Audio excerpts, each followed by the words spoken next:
What's up, everybody? How are you guys? Has had a wonderful morning, afternoon so far, and I hope that nothing terrible has happened between now and since the last time we talked. So we've got a lot to cover today. There's been a whole bunch of stuff that I've been interested in, researching, listening to podcasts about, reading articles, just been really digging through what's going on. There's so much right now that's being pushed in front of us that we call news, right? But we have to decipher. We have to be able to pick it apart. We have to be able to sort of extrapolate what really is worthy of calling news in our minds, and then what really isn't. And then we have to decide from there what we're going to read and believe and surround ourselves around and look at and listen to and talk about and all those things. We have to decide that. And when we decide that, we have to stick to our guns, right? We can't compromise, which is tough when you look at social media. Facebook, Twitter, Instagram, YouTube, these things are ways that people are interacting now on like sub-meta levels. These people, if you go to Twitter, it's crazy town. It's crazy. And a lot of the big podcasters that I listen to are all on Twitter, and they all are really big into Twitter. And I'm not into it. I've tried it for a while. I tried to get into it, but honestly, it's such an endless chasm of crazy that, man, I just don't even want to dig into it. But you look at how they're communicating, right? They are literally just taking these clippets and snippets of data, and then they're regurgitating them, putting different spins on them, but ultimately what they're doing really is just saying the same things over and over and over again. This is gonna maybe get some feels or maybe hurt somebody. I hope not too much. But when we had the last school shootings or the last mass shooting, what we were looking at, what we were seeing, was people saying the same things as what they're currently saying right now. Like right now they're saying these things.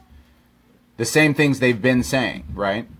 And so I just wonder if there's any efficacy in any way to putting is there any value that we can really put on a lot of these news stories that we're seeing all over our Facebook news feed, right? Everybody's opinions I actually appreciate a lot more than the news, the articles, the regurgitation of concepts and ideas. I love to hear somebody say something that totally contradicts the norm. And the reason is because that means that person has chosen to be peculiar and different and screw the mainstream. Like, forget what everybody, fingers in the air, quote unquote, are doing. Forget that. That doesn't matter. Like, these people are willing to say things that are harsh and hard, but they're not saying it just to be jerks. They're saying it's because it's valid and reasonable to say. And so those are the people I really appreciate. Whereas I look at the people, like I say, who regurgitate a lot of the stuff that is being already said. It gets inane. It gets, it gets boring after a while. And it gets to the point where you feel like there's nothing current happening at all in news, in politics. It's just the same things happening over and over, the same arguments being regurgitated over and over and over again. So we're going to try to break out of that mold. I want to, at least. And so yesterday, I was having a discussion with a few guys, Jake Daly and Shane Edwards. I think they were on, and we were discussing this floating trash island in the middle of the ocean. We took some photos and pictures of it. We found some photos, and I posted them yesterday, so you can go to my newsfeed yesterday and see them. But there's a floating trash island, and we just got into a very lengthy discussion. I think we talked yesterday for like 80 minutes almost about this discussion, and it was all about how just atrocious it is that we continue to consume without any kind of concept or idea that we should have any responsibility to do anything with our trash. We just take our trash and we put it in a bag and we put it on the curb and we just think that's it, right? We're so removed from the process. And I was thinking about how oh, hey, what's up, Mike? We're on a live broadcast today, and Mike just commented. He said, cannabis packaging is so wasteful. I haven't experienced that. I live here in Nebraska, so I haven't experienced that personally, but I can concur. The package wasting. And then we had a couple of people comment and say, well, hemp, you can use hemp to make plastic. And so you can also use hemp to make concrete. And so then the whole discussion became about legalization and all this different stuff. But I want to get back to the consumption idea. Because I went on a long hike with a friend yesterday, and it was great. It was amazing, and thank you so very much, my buddy Casey, for being willing to come out with me and help me get out of my. I was really depressed, is the facts, and I wasn't in a good headspace. And my buddy Casey took me out, and we drank water and had fun and threw around some discs, and it was very beneficial, very valuable, and it was good times. But we got to talking about eating meat, right? We got to talking about eating meat and the separation of Americans from the consumption of meat to the destruction of a living being in order to eat the meat, right? They've had this separation. And so my buddy Casey, I was like, hey, man, we used to have a farm, a little urban homestead. We raised chickens. We raised little human beings, like 6 of them. They weren't a part of the farm, but they were part of what we were raising. We had the chickens, rabbits, quail. We had organic vegetables. We had rain barrels. We had all kinds, and it was all right in the city too. And so we butchered a lot. I mean, I was butchering rabbits and chickens constantly, and we had meat chickens as well. And it was fun. It was a good time. It was a really good period of time for us. But that whole process, I learned a ton about what it really means to value your food consumption products, like how you eat, right? Because it was like, you know what? I told my daughter, I said, listen, we got to the point where she was so grossed out by the fact that we were butchering chickens. And so I told her, I said, listen, babe, I said, I need you to come out with me and I'm going to show you how I butcher a chicken. I'm going to show you how I do the process so that you understand that when you go to a store and buy a chicken breast and we toss it in a grill and eat it and it's good and scrumptious, you need to know where that came from. You need to understand what the chicken breast is, what a leg is, what a thigh is. And I'll tell you something. I stopped eating meat for a while. And if I did eat meat, it had to be really removed. It had to not taste gamey at all, because it did a lot for me personally. It gave me a lot of appreciation, and I can't wait for the chance to get back to that agrarian living, that kind of living where I'm not removed from how and what I eat, and like where my food comes from, and understanding that something had to die in order for me to consume it, right? So that whole conversation really summarized, or came to a summation, by basically saying that Americans are wasteful. They're consumers. They consume, and they don't stop consuming until they can't. And then they build another thing so that they can make it better and easy. You know, if we ran out of, I got some stories coming up, and it's going to blow your mind, that Americans are literally eating all of the chickens. It's disgusting. It's disgusting. So the first article at the top of this post here we're talking about is this the article titled "Promising Ivy League Student 19 Killed in Opioid Crisis." It's just, I mean, you don't have to go far here in the news, guys, to see a story about a drug overdose, to see a story about people that are taking pills and dying, people that are killing themselves as a result of the depression that's caused by being addicted to these pills. One of the lines here, it says that Gage Bolito, who would have turned 20 on December 25th, was a Columbia University transfer looking to study economics. He died alone of a suspected opioid overdose on December 22nd. Yeah, it's. I mean, you read through the article. It's in the link here, but it's crazy, man. What's really going on? What's really happening? And people are arguing about guns. Look, have the argument or don't have the argument, but just make sure you put that argument on the right scale, guys. I mean, there's human beings who are literally being, and I mean, you read through this article, it says this, hold on here, I'm going to read this.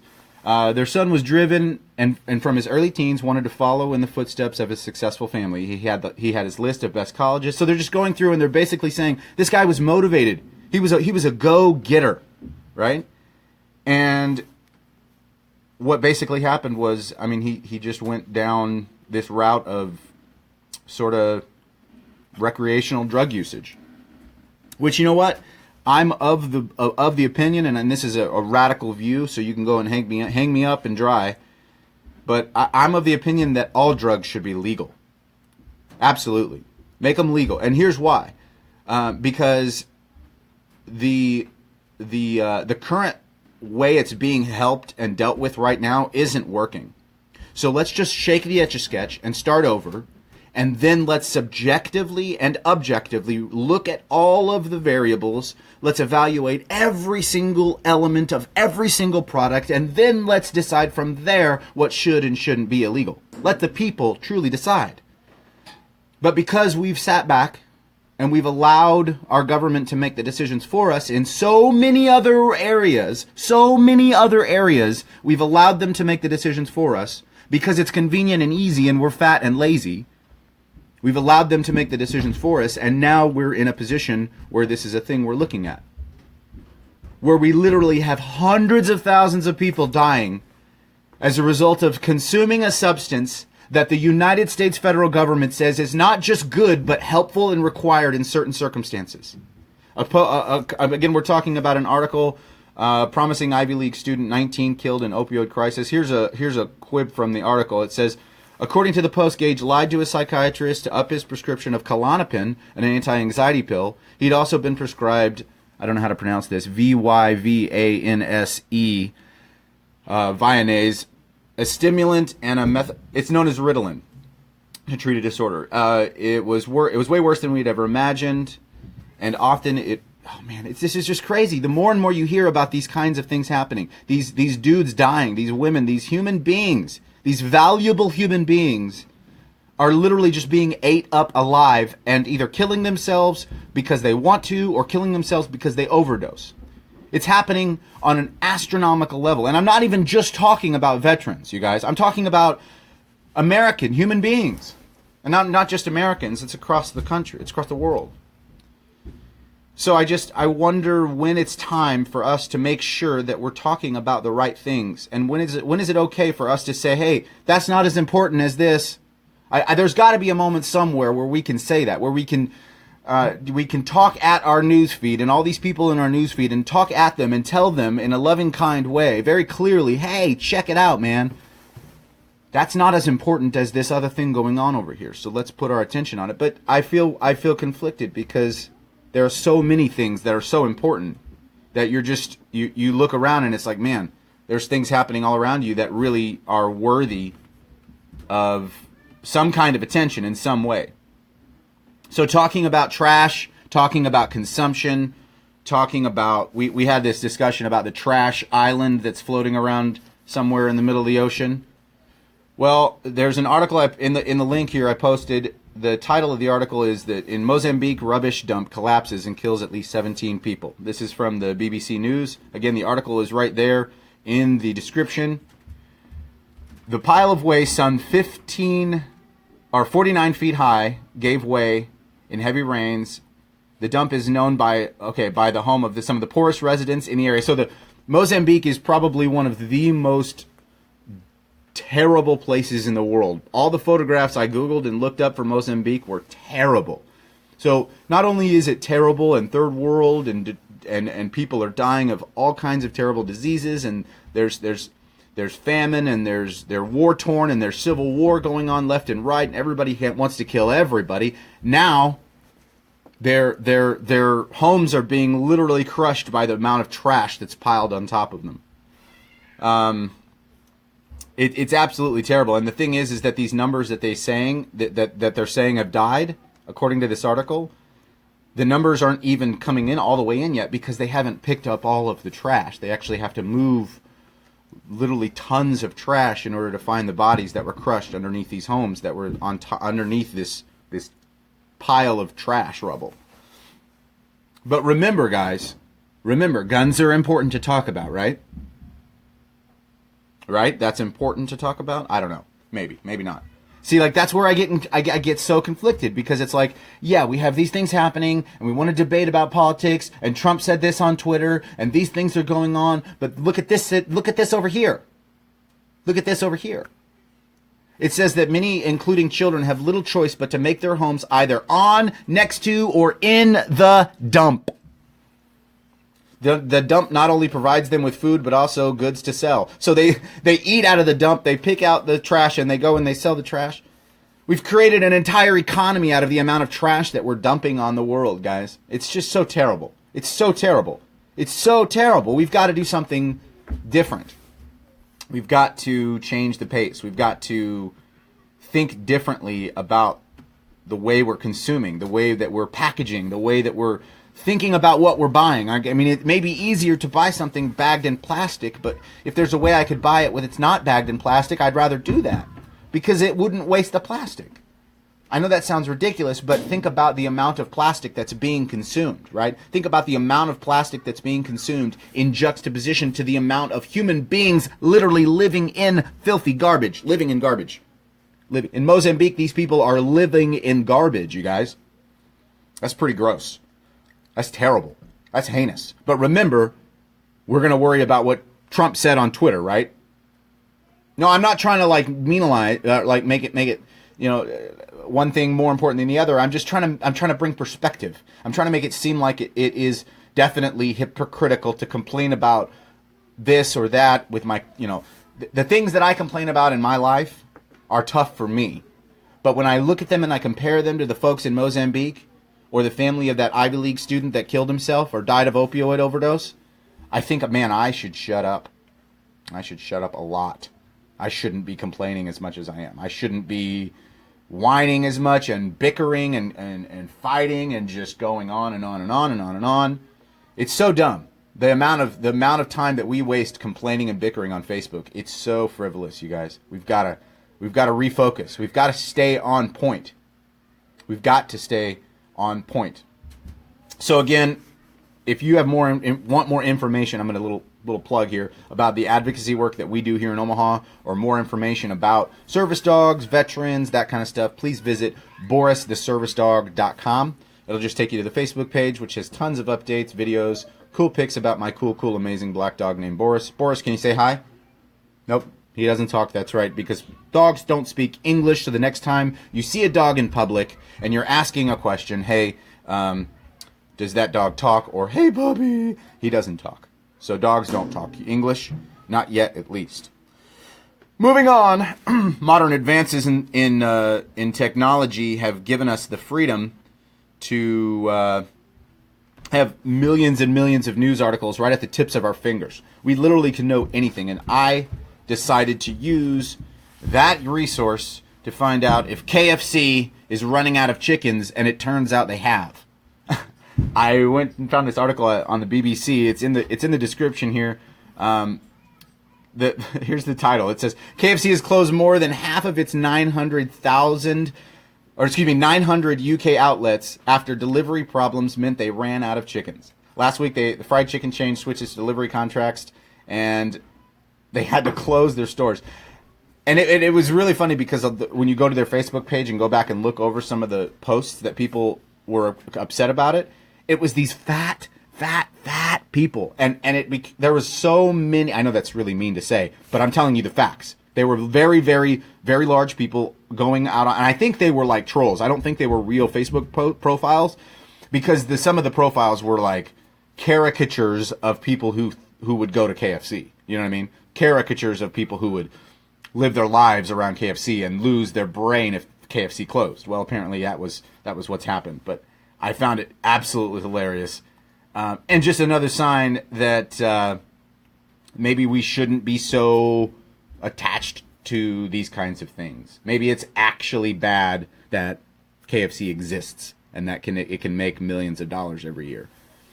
Because we live in a world where if I showed you a video of me breaking a chicken's neck, cutting off its feet and head, cutting out the guts, disemboweling it, quartering it, bagging it, freeze drying it, or shrink wrapping it, and then putting it in the freezer. If I showed you a video of that, I guarantee you it would get pulled down. I guarantee you it would get marked as violence. I guarantee you there would be outrage. And I also guarantee you that no one gives a crap that KFC made $1 million. No one cares. And if they care, they only care as much as it affects them, or as convenient as it is for them to do, they'll post something on Facebook about how it's terrible, or they'll share some PETA post. But the real animal activists, if they eat meat, if they're animal activists that eat meat, they should be farmers, or they should kill animals. They should. That should be a thing they have to do, because then that creates consistency, right? But I guarantee you that if 55 to 60% of the United States of Americans had to kill their own animals to eat the meat they want, they would be vegetarians and good gardeners. I'm sure of it. Because the process and operation of killing an animal and taking its life and letting the blood come out, and when you kill a rabbit, I butchered a lot of rabbits, and when you butcher a rabbit, its spine still has movement even after it's dead. So you're going and you're cutting the back strap off, you can still feel the subtle, small pumping movements. And it is terrifying. Terrifying. Because, it's like you don't expect it. And when you feel it, it's almost like you stuck your finger in a light socket. It's like, bang! You feel like you just got lit up. And it really startles you. And so, or it can startle you. But what it did for me was it reminded me, oh yeah, I'm actually taking something's life right now. I'm actually ending something's life. Like, I'm actually choosing to end something's life for the purpose of my consumption or my betterment. And in this case, I was actually taking the meat and quartering it out, and I had friends that would barter with me for it. So they would give me some, I would give them something, and I would give them pelts too. I would dry and tan pelts and all that, or not tan them, but I wish I could. But the moral of the story is, there was an immediate attachment to what kind of meat I was eating, and I couldn't eat a lot of the meat that I was butchering because it was hard. When you smell blood off of a butchered animal, when you smell that, man, it's a thing. It really does something to you. It gives you a respect. I know adults that if they stood in the room with me while I was butchering, they would feel ill. They would feel like they were going to pass out, but they would have no problem going to Burger King or McDonald's most people now are like highbrow. They're like, oh, I go to Culver's, or I go to this place, or I go to that place. But truth be told, the truth is you're still going to a place to consume meat, right? A meat product. And what you need to know is that meat product was carved off of the carcass of a dead animal, which is good and fine. That's great. I don't think that's against human biology at all. But what's wrong and is against human biology is A, the amount of meat that we're consuming, and then B, the separation from the process of butchering to the process of consumption. Right? I believe that and this is just my pontifications, you can agree with them, and if you don't, I'd love for you to tell me so I can have something to talk about. No, I'm kidding. But if you have the ability to go somewhere in your city and see the process of butchering happening in an organic way, you should do that soon. And if you don't, I would love to help facilitate that. Because you need to understand that. You need to know where your medicine and your food comes from. You need to know that. It's important. Speaking of medicine, I'm going to talk a really quick bit about Melissa Lemon Balm Leaf. Melissa Lemon Balm Leaf. My personal choice for Melissa Lemon Balm Leaf company provider is Nature's Way. We get ours. It's a non-GMO, organic, all that stuff. We get it from, I think we either get ours from Amazon or Lucky Vitamin. I'm not 100% certain. But I'm going to read the back. It says, commonly referred to as lemon balm, is a soothing traditional herbal. Our Melissa is carefully tested and produced for superior quality. So it's got 1.5 grams of lemon balm or Melissa officinalis leaf. It's actually cool. It's great. It's exceptionally calming. I take it along with the other supplements that I already take. I've just been adding it in, and I've noticed a drastic change. It's calming. It's chill. It doesn't kick in harsh, but I can take it on an empty stomach, which is great. Whereas Kava Kava, which is something you guys should know, Kava, Kava Kava, you should know that for sure. We take Kava Kava, we love it, but it can take a toll on your stomach if you're not eating a good amount of food with it. So sometimes my diet is so peculiar because my appetite's so strange that I don't eat sometimes. Not all the time, but sometimes. And I still want to be able to take my supplements. And so the Melissa Lemon Balm helps a lot.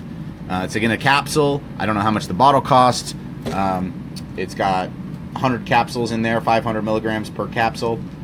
So it's pretty nice, and you should check it out. So that being said, moving on to the other things we were discussing was the mass consumption of food and how gross and dumb it is, and we shouldn't be doing it. The more we consume, the more trash gets dumped.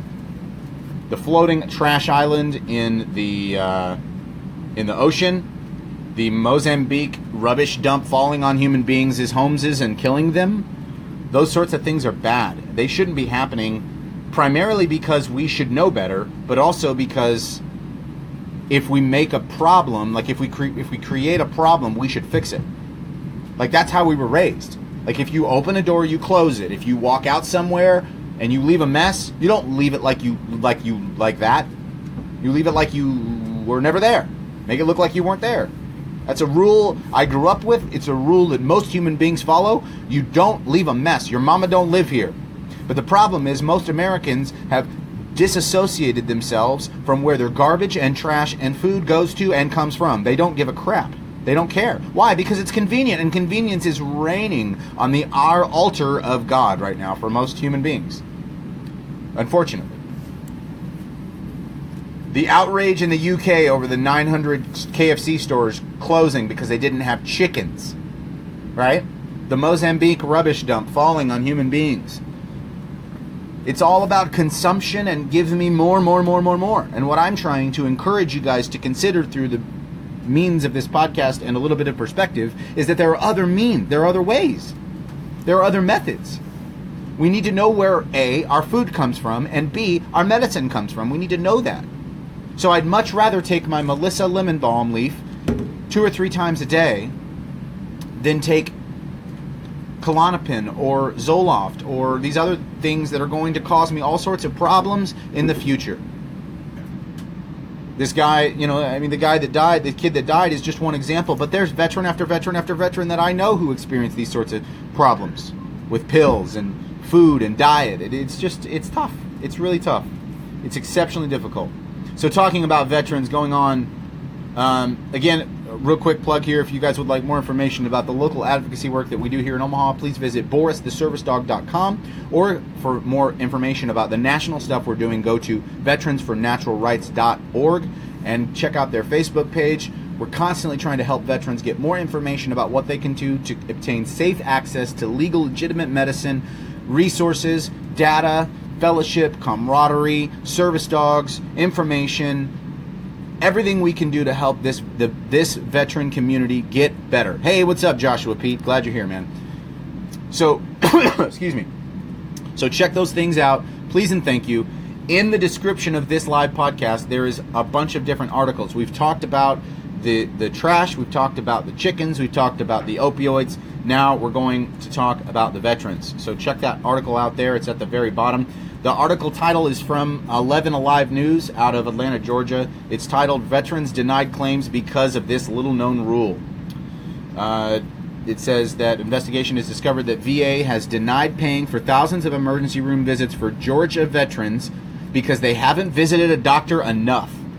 If you serve your country, the Department of Veterans Affairs is supposed to pay for most of your medical care. It's part of the deal for joining the military and risking your life. An 11 Alive investigation uncovered, however, the VA has denied paying for thousands of emergency room visits for Georgia veterans over the past few years, and it's because the veterans did not have an emergency and they did not need to go to the doctor. That's the problem. So this guy, David Riggs, is one of those veterans. He's 55. He went there because he was having bad stomach pains and he couldn't think straight and he was having a hard time. He went there and he said he'd only been to the doctor 2 or 3 times that year. Oh, over the past 10 years, excuse me. And so basically they wouldn't pay for his visit, and oh my God. Later down it says, a few months later he received a bill from the hospital for $12,186 from the VA. At first Riggs wasn't worried because he's covered by the VA because he's a friggin' veteran. So he was surprised when he got a letter from the mail saying the VA denying his claim because he had not received VA treatment within the past 24 months prior to emergency room visit. Wow. Wow. The Veterans Administration said he wasn't seeing a doctor enough to remain eligible. It's a rule covered under a law called the Millennium Act, passed in 1999 and approved after Riggs left the Army. Riggs said that his reaction was he didn't know the rule was in effect, and he probably wouldn't have gone to the ER. I don't know. I'm sure he wouldn't have gone to the ER had he known what he was going to have happen. Now, I've had that happen recently, except for I knew about it. I had to have a tooth extracted, and the VA only does, unfortunately, they only do minor work and some small extraction stuff. They don't do like sedation or anything there. But because I wasn't covered, I'm probably going to get a bill, and they warned me about it, so I knew about it. But that's an interesting idea that if I went to the emergency room and then got a $12,000 bill because my tummy hurt, I think I'd be pretty livid. I think I'd be pretty hot. So let's see here. Later on down in the article, again, it says, one of our recommendations is that the VA needs to do a better job informing veterans and finding out what the knowledge gaps are. The VA both declined requests for an interview and did not detail what they are currently doing to better inform veterans about the rule. Instead, a spokesman emailed, they actually emailed. The rules are in place to ensure VA has enough resources to provide timely and high-quality care.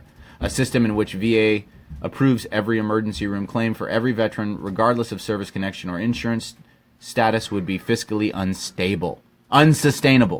Hold on, guys. Did you hear what he just said? That person, that human being that emailed? That's terrible. Basically, they're saying that if the VA pays for every emergency room visit that is claimed by every veteran, they would not be able to be sustainable. I find that to be absolute bullcrap. I don't think that's true at all. That's a lie. That's not true. Because the VA's got buckets of money, dude. They got buckets of money. They're the United States government. That's what they are. I mean, they have the backing of the government, which, by the way, if you don't know, has fingers everywhere, right? Literally everywhere. The United States government has bases across the world. There's very few places currently that the United States government doesn't have some kind of something, a presence somewhere, right?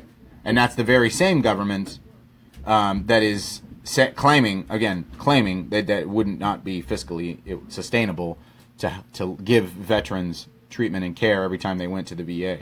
That would just be crazy. That would just be insane. So again, by no means am I suggesting that every single person that has a boo-boo should get health care for free. But if a veteran is hurt and he's a veteran and he's service connected in some capacity, I do think he should get that treated. I do believe that. I believe that very strongly. And if it's not going to be treated, then I do believe that the veteran should be told that, right? The veteran should be told, hey, you're going to have to pay for this out of your pocket. That's what's going to have to happen. And so you're not going to have the freedom of what you expected, which is having this process covered. Instead, you're now going to have to, you're going to have to actually pay for this yourself. And so I think that would have maybe perhaps said, well, I would have perhaps considered saying, excuse me, well, then maybe I don't want to go then. Maybe that's not, maybe I'll go to a civilian place. Maybe I'll go to a quick care clinic where I know I'm gonna have to pay up front, and at least I know what I'm gonna pay for, and I won't get sub-quality care. At least I'll have that. So, that all being said, guys, I appreciate your support. I appreciate you guys pandering and hanging out and listening and having fun. But really, ultimately, the point of a lot of this stuff here, the point of these shows, is to communicate good ideas as often as we can, as consistently as we can. Unfortunately, a lot of people slip through the cracks. A lot of people fall through, man. It happens a lot. And it happens usually because of negligence and depression, right? Veterans get depressed. Veterans get tired. All human beings get tired and depressed. But veterans get depressed and tired, and a lot of times they allow those things or those moments, those stuck points, as the VA calls them, those mental stuck points, they allow those stuck points to overwhelm them, and they become the center focus of everything. So if you've ever shined a very, very bright light or tried to change a light bulb and all of a sudden it turns on and you're staring right at the light and then bang, you got this white spot right in the middle of your face for like an hour, it feels like. That's kind of what it's like. Except for that white spot is deepest, darkest depression you could imagine, but right in the front of your face hole, right? And so you're basically left with trying to figure out, what do I do? Because it gets hopeless. It gets hopeless, you feel helpless. It's really a cycle. It's a vicious, vicious cycle. It really is. Because you never, ever really feel correct. You never feel right? Never. You you do. And even when you sort of feel right, you still feel sort of wrong. And it's tough. It's difficult to wrap your head around when you're trying to communicate it. Even iterating these words out loud is tough for me to do, because it's not because it's emotionally taxing, but because it's hard for me to wrap my own friggin' brain around. I personally can't even think straight about it. I personally have a hard time trying to understand how these things connect. How I feel crappy over here, and then these things negative happen over there. Or this happens over here, where, like, say, for instance, somebody cuts me off. And a normal person shouldn't lose their mind if somebody cuts them off. Maybe be a little upset, maybe get a little angry. But losing their mind, like literally going to a point close to where you're like, I can't even think straight anymore. You know? Like, that's not normal, right? So then what happens is you get so overwhelmed with that fight or flight constantly triggering over and over again. Like, it literally is, somebody cuts you off, somebody says something funny, you have a weird thought, the wind blows funny, and then bang, you're panicked, or you're in a fight or flight feeling for a moment, right? And so that constant taxing over and over and over again of fight or flight, it drains your immune system, it drains your adrenal glands, it hurts your body, it gives you migraines, it causes constipation, diarrhea, and indigestion. It can give you all sorts of ulcers and heart problems. It can really literally kill you. It can kill you. It can dismantle your functioning and kill you. And so you got to be aware. You've got to watch this stuff. You've got to be aware. You can't just go on your daily routine over and over and over again and not pause for just a second and look at yourself from another perspective for just a minute. You've got to do that. You've got to refocus yourself enough to say, okay, where are we at? What are we doing? Are we doing the right thing? Are we going in the right direction? Are we hopeless, helpless? Can we get help? Are we hungry? Are we angry? Are we lonely? Are we tired? Halt. Stop. That's what we always say is halt. Hungry, angry, lonely, tired, right? And it's the best acronym I use when I'm freaking out. Stop. Why am I feeling this way? Do I feel this way because there's valid reason to feel this way? Or do I feel this way because something's happening in my brain that's not happening, not my permission, right? Like, what is the real reason? And so usually, for me, 65 to 70% of the time, it's just my own brain making stuff up that doesn't really matter, that doesn't really need to be paid attention to, and that really just needs to be ignored. And when I have the wherewithal to ignore it, I do, and when I do, I get better. The right kind of medicine can help that. So I'm going to talk a little bit about a few of the supplements that I take that help me so much. I know a lot of you guys have asked me about it, so it's really important. So I'm going to get into it real quick here. Ashwagandha. Oh, by the way, I'm going to interrupt myself. If you hear kids in the background, it's because I got kids and they're amazing. So you should get some kids. Anyway, ashwagandha is amazing. It's a mood stabilizer. You should check it out. I take it as often as I can. Kava Kava, I already talked about that. Cavalactoids, you can check those out on the internets. They've got a lot of really good benefits. The entourage effects of a lot of these things coming together, working together, can really be amazing. Melissa Lemon Balm, I talked about that already as well. That's a really, really helpful calming agent.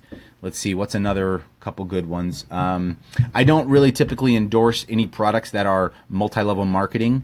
And so I'm very cautious to say a product is good if it's not generally sold on the shelf or on the internet. But this is one exception, and it's a Plexus product called Ease, Plexus Ease, EASE. It's really, really good. And you can send me a message on where I get that stuff. But that stuff's amazing. It's got a New Zealand clam mussel in it, and it's a stupid good. Like right before a workout, you take that with some kava kava and some ashwagandha.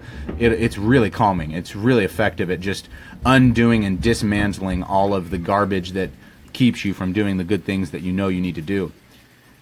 Let's see, another really good, simple, basic one that I take is called Calms Forte. CALMSFORTE. Calms Forte. Calms Forte. It's really good at keeping you calm. It's got all sorts of super duper concentrated natural herbs all packed into a little dissolvable capsule that you just put under your tongue and it melts away. It's really calming, it's really effective, and it works very, very good. 5-HTP is really good for your brain. It's really good for sleep. It's really good for promoting muscle growth. There's a whole other laundry list of things that you should consider taking. And here's why. Because I know that some of you out here are on prescription medication right now. And I know that you're taking it not because you want to be a zombie. You're not taking it because you want to be an animal. You're not taking it because you hate yourself. You're taking it because you want to be better. You want to be a better you. That's what you want. And so we want that too. And so what you should do is you should research natural oppositions to, or natural, things that are natural that will do the same thing that your prescriptions are doing. You want to try to find those, because those are really going to be the things that are going to help you the most. Ultimately, those are the things that are going to undo it, right? And if you live in a state where the laws do not coincide with the medicine that you want to take, well, then let's find another medicine resource, okay? Because it can happen. It can. It's not going to be amazing. It's not going to be best or better, but it's going to work. And especially when you team that with good mindfulness practices, right? You should all go read The Cow in the Parking Lot, and then you should read The Tao of Pooh, and then you should read the Tao of Piglet is another one that's really hilarious and amazing. And then perhaps consider, maybe reading of another book that I like. It's called 4 Hour Work Week. Helps you rethink the way you look at money and the way you think about structuring your careers, especially if you're somewhat disabled or you're on special medicine to help you. Man, finding a way to make passive income that's residual, that's really, really just like constant, is going to be amazing. Oh, Boris shook and said hello. Hi, Boris. How are you? Again, Boris doesn't talk because he's a dog. Dogs don't talk. If you see a dog in public wearing a vest, don't talk to him because they can't talk. Anyway, you should try to find a way to get yourself off of the pills if you can. If you can, right? If you can. Because if you can, you should. These freshly pressed sounds and nutritious audio snacks that you guys are hearing are merely a result of a love for my fellow man and desire to see my friends and homies do better for themselves in real ways. Not just veterans, but all of my friends, all of my constituents, and whatever you call those kinds of people. For more information about the local advocacy work that we do here in Omaha, please visit BorisTheServiceDog.com, or you can visit VeteransForNaturalRights.org, or go to their Facebook page and find out more about the national stuff that we're doing to try to help veterans.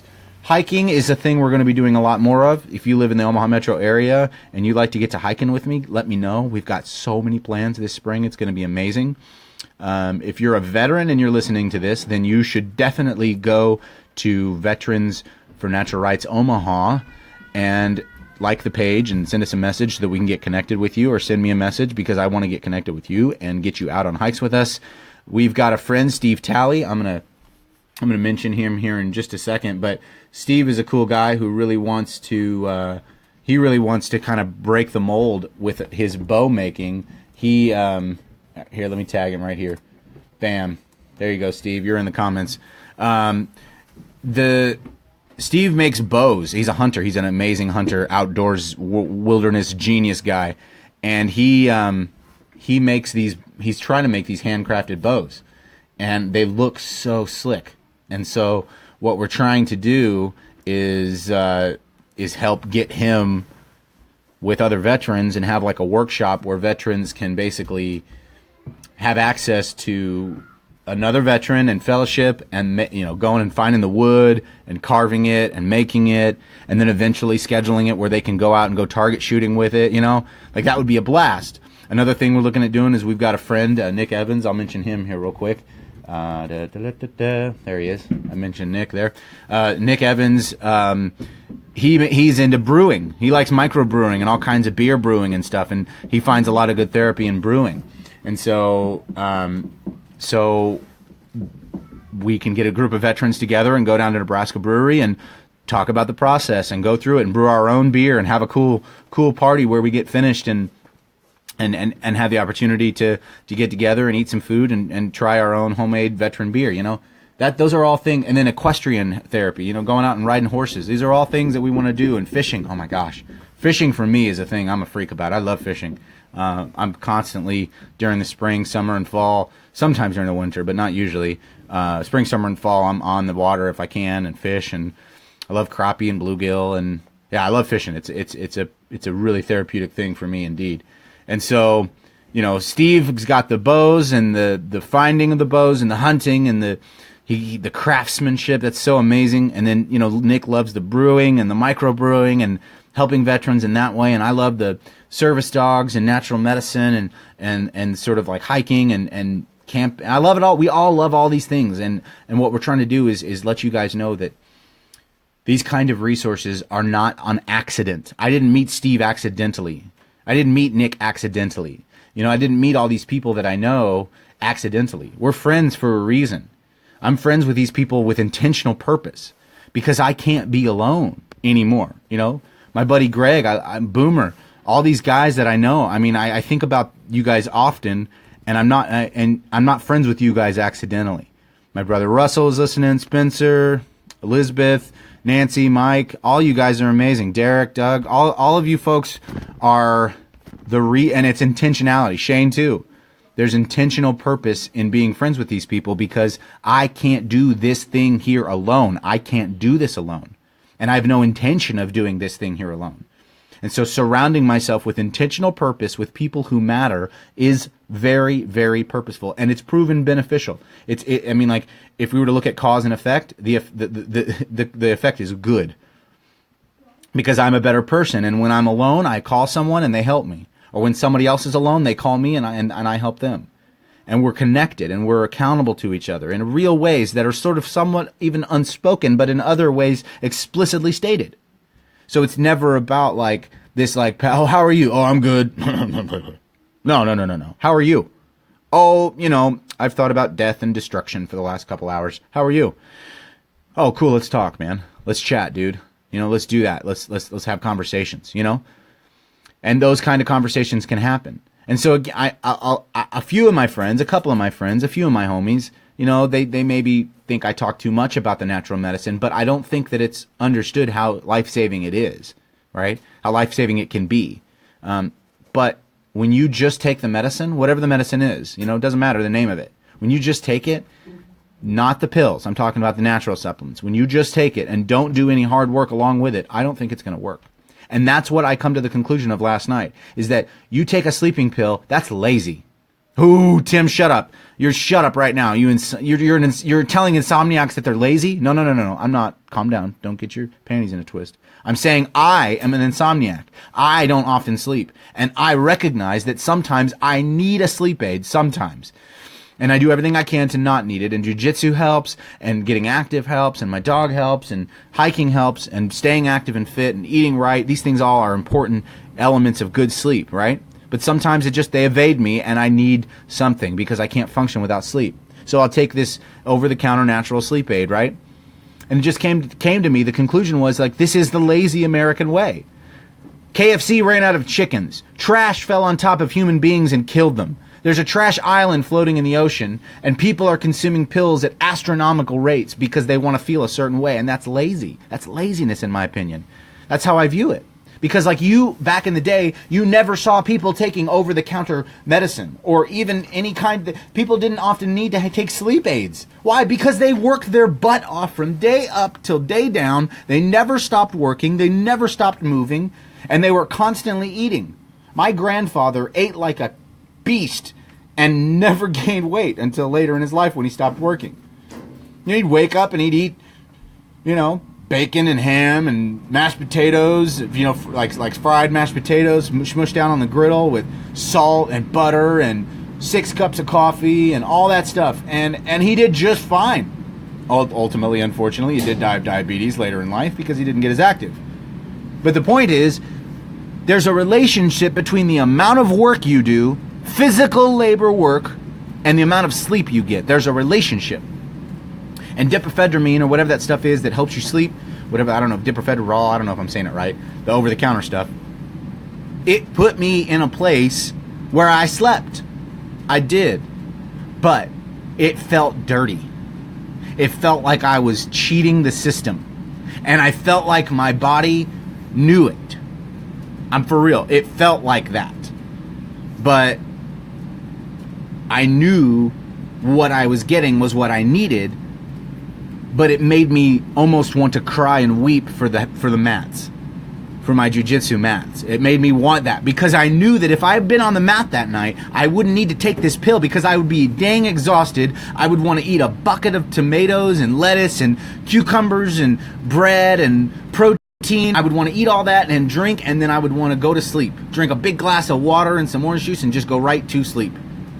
And I wouldn't need the pills. I knew that. I felt it.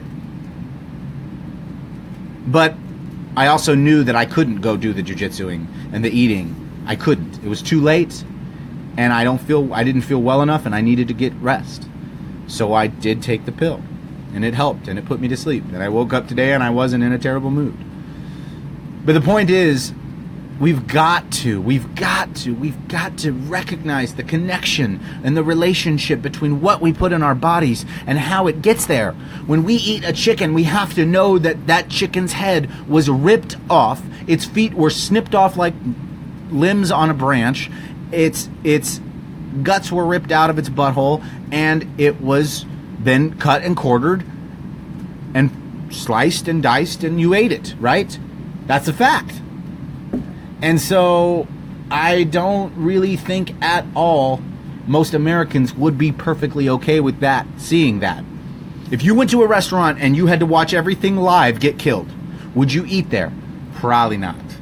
Like if you had to watch a cow get butchered each time you wanted a steak, you wouldn't do it. And there's a reason why. There's a reason why. It's because you, me, most Americans are completely removed from the process. They're completely separated from the idea that they have to kill something living in order to eat it. Furthermore, they are completely removed from the process of medicine. They don't even understand what is in their medicine because they can't describe it by and large. They can't even pronounce the words. But when I pick up my bottle of Melissa Lemon Balm capsules, I read the back and it says Melissa Lemon Balm capsule. And you know what's inside of it? Melissa officinalis? I can't pronounce that because of my tongue. It gets in the way of speaking sometimes. That's all. That's all that's in there. And you take enough of those with enough of this other stuff and enough of this other stuff and enough of this other stuff, and it works. It works just like and better than, without any side effects, as Klonopin or as the sertraline or Zoloft. I mean, these things, I'm not pissing on people who've got to take these things. Did you hear me just tell you earlier that I took a sleeping medication? Or medicine? It's not a medication, it's over the counter, but you heard me tell you that. And you heard me tell you why. So I'm not saying it's atrocious.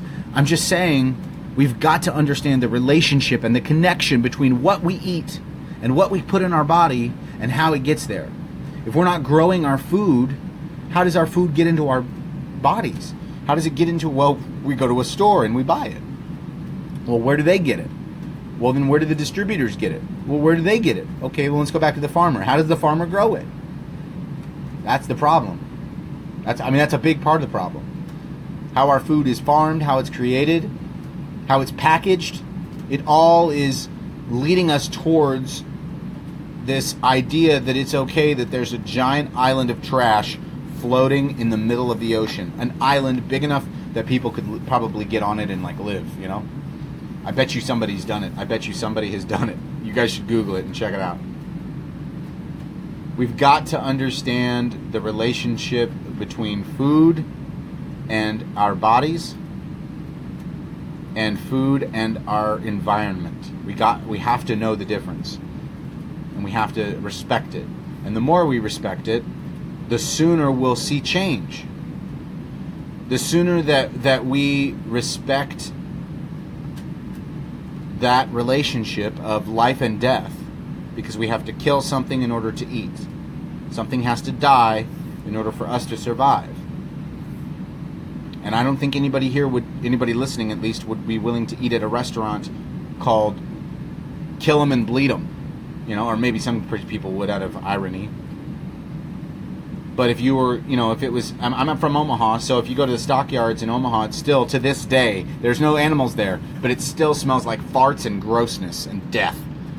It's nasty when you drive through South Omaha now because of the smell. And there's a dog food factory plant. Why? Because they take the natural byproducts from the processing plant right down the street and from Tyson, and they make dog food out of it. So it just smells horrendous. But that's what we're at. That's where we're living. Like, that's the current state that we're in. Like, that's what we're in. So people want their chickens and their beefs. They want their porks. They want their stuff. And so they're willing to get it. They're willing to take the time to go to the store to buy it. But if you were to ask a lot of them, are you willing to go to the store and then butcher it? Or not even you butcher it, watch somebody butcher it. Or like, say, every 5 burgers you eat, you gotta watch a cow get its head chopped off or throat slit, And I'm not proposing that anybody should stop eating meat. I'm not. I think meat's a part of a good, healthy diet. I do. I believe you cannot get better proteins than good meat. You can't. I believe that. However, picking a tomato and a macadamia nut isn't the same as snapping the neck of a 2.5 pound rabbit, or a big, or slitting the throat of a turkey or a chicken or a quail or a pheasant. I've done it all. I've done all those. I've helped raise those kinds of things. I have. And right in my backyard, I had quail and chickens, and it was a whole thing. It was fun. It was great. But again, like I said, it gave me a respect for that. It takes a lot to keep a chicken alive. And when you butcher it, man, let me tell you something. Those chickens were small when I got them. They were small when I got them. They were like the size of they weren't even any bigger than my foot when I got them. And when we butchered them, I knew them. I knew them well. I'd fed them, taken care of them. You treated them if they got, messed up foot, or checked for bugs. I knew those animals. I knew them well. And when I butchered them, I did it with delicacy, because I respected them for what they were about to give my family and I, which was either money at $11 a bird for an organically raised bird, or just food for us, for our family, which ended up being food for our family, but not much for me, because after butchering them, I lost a lot of my desire to eat all that chicken. Honestly, it wasn't something that I was as into anymore, eating raw meat. I ate a lot of vegetables and salads and peanut butter and jelly sandwiches that month that we had to butcher those chickens, just because it wasn't. My wife would make a roast, and you could smell it. It'd be like a chicken roast, and it would make me want to throw up sometimes. My wife's an amazing cook, by the way. She's better than anybody else in the whole wide world, I'm sure of it. But that chicken, just the smell of it, because you could smell the blood to a degree. You can smell. Maybe it was just me, but you could smell the butchered animal smell there, and you just can't get that out of your mind, out of your mouth, out of your nose. You know how when you smell something, you sort of kind of know what it tastes like? That's kind of what it's like. Anyway, I appreciate you guys for listening this long. You're awesome. I'm going to go ahead and wrap it up today. Thank you for tuning in and staying along. Please like and share the podcast. Please let your veteran friends know that medicine is not just pills, and that if they're on pills and they want to get off of it, they have the freedom to do that. They have the ability. They can. And we hope that more and more take the opportunity to investigate what natural supplements they can get on. If you're not a veteran and you want some help, I can help you. If you are, I can also help you. Let me know what I can do to help. Thank you guys for tuning in. I appreciate it. Thank you so much.